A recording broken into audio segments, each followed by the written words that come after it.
Salve. Anyways, I wanted to talk about the NHL, like how they have the rigged draft and how to replace the rigged draft. Give a few options of it, because you know what I mean.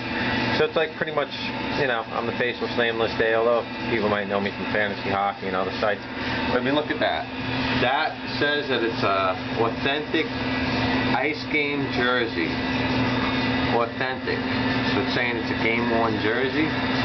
Authentic. Authentic on ice game jersey. So that's pretty cool. But you know what? This is a, you know, we'll actually take a quick look. You know, this is a Jeff Friesen jersey. I'll show it better later, but you know, I just realized I didn't even know this game won, so I'm like stunned, because you know what I mean? I just did this for the video. I've had this for like 20 years, 30 years, or whatever the jersey. I didn't know it was like an authentic game-worn jersey. So I have a Kings jersey. I'll show that before this is over. But anyways, the NHL draft, basically they went to a lottery.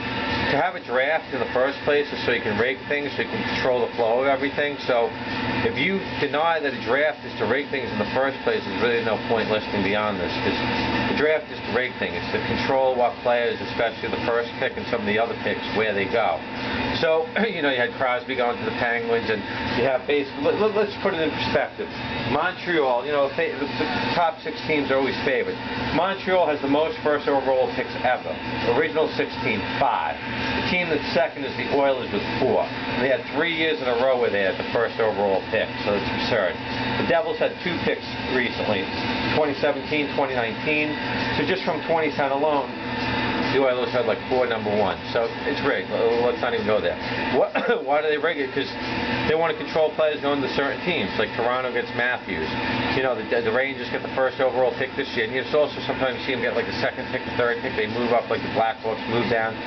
So, you know, the league needs the teams to be strong. So it's like a team might be in bankrupt trouble, so they help them. The Blues were at risk of being bankrupt, so they won the cup. You know, so, but that's not what the point of this is. So the first option is you get rid of the draft totally. You go to a full free market system, where you can't just draft these Russian players and these other players and you hold their rights, and they're not, like, if they want to work, they can't work. You know what I mean? It's so stupid. So you can do the free market system. The payrolls would actually go down, because you have competitives. Because if you need a right shot defenseman, you don't have to pay somebody, you don't have to overpay them. You know what I mean? So that's the first drastic method. Then the other one, we're going to start this from when the Kraken going, just so there's 32 teams, it's easier.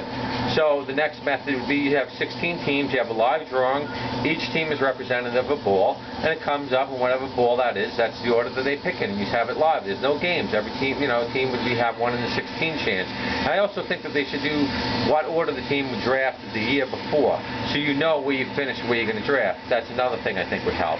So then that would be the best way in a way, because then you can say, well, then you have no tanking, because you've got 16 teams, all 16, you know, they're going to make it. Then probably a better way is the 10 worst teams. You know, so you'd have the 10 balls, 1 for each of the 10 teams.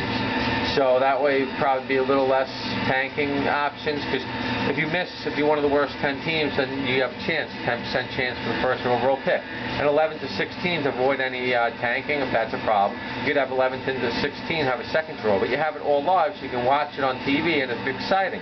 Even if you rig it live, at least it's worth watching, because lottery balls are rigged, basically. Like the ball, it's weighted a little bit different depending what's printed on it. So certain numbers come out more than other numbers in lottery. So you see certain numbers will come out more because the ball is basically weighted. So there's a little bit of a better chance, because like a number 9 or a number 1 might come out a little differently.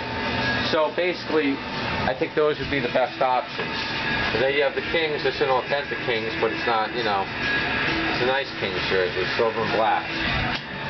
But yeah, so anyways, look at that. Jeff Friesen, number 39, Logan Couture's number. Because basically the way the draft is right now, it's trash.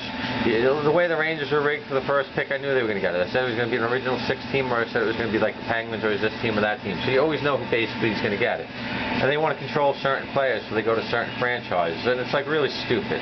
You know what I mean? Let the worst, either have all 16 draw if you claim you want to avoid like tanking, or have it do where it's like 10 teams. The worst 10 teams draw. And then the next 11 to 16, they can draw, and then the teams that missed, you know, the playoffs, it determines it. I mean, I don't really care about hockey anymore. I think it's like pretty much a dead sport. All sports suck right now. You can't go see them in any way. This might probably be one of my last sports videos, but I used to be really into hockey. I used to care about hockey. But part of the reason I hate you know, is because of the draft. The Kings never had a first overall draft pick. They probably never will. So you got this rigged lottery crap system. Yeah, doing a backroom lottery. Yeah, really trust you people with that. Yeah, really trust you. It ruins any excitement. I want to see the friggin' balls come up. I want to know what team and order it's going to come in. I don't need all this other BS, you know. If the worst 10 teams, I think is fair. Because you're not supposed to move up this far. So you have teams that are moving from like 14 to 3 and all this other bull. You know what I mean? So, anyways, you know, Jeff Friesen, if you know, I think the Sharks would have had Eric Lindros as their first pick instead of had Ray Whitney or Ryan Whitney, and they ended up like releasing the guy because he didn't get his act together until he got released. But yeah, Jeff Friesen was one of my favorite players. I used to do the fantasy and everything. And I really hope the NHL either gets rid of the draft totally, like I said, does a 16-team option, or do what's probably the best team. Where you have the top 10, you do the draw live. You see each ball as a team, it has the logo of the team, and you know, bam, it comes up. All right, this team's drafted in that order. I think it should be 1, 2, 3, 4. So you see the first ball, you already know who's got the first pick. And you know what? We know, and then we can move on from there. Instead of doing 10, 9, 8, 7, 6, 5, 4, 3, 2, 1. And these bogus odds don't add up. I might do another video one day where I really go over the videos and show just how rigged it is and how bullshit it is, this rigged friggin' draft.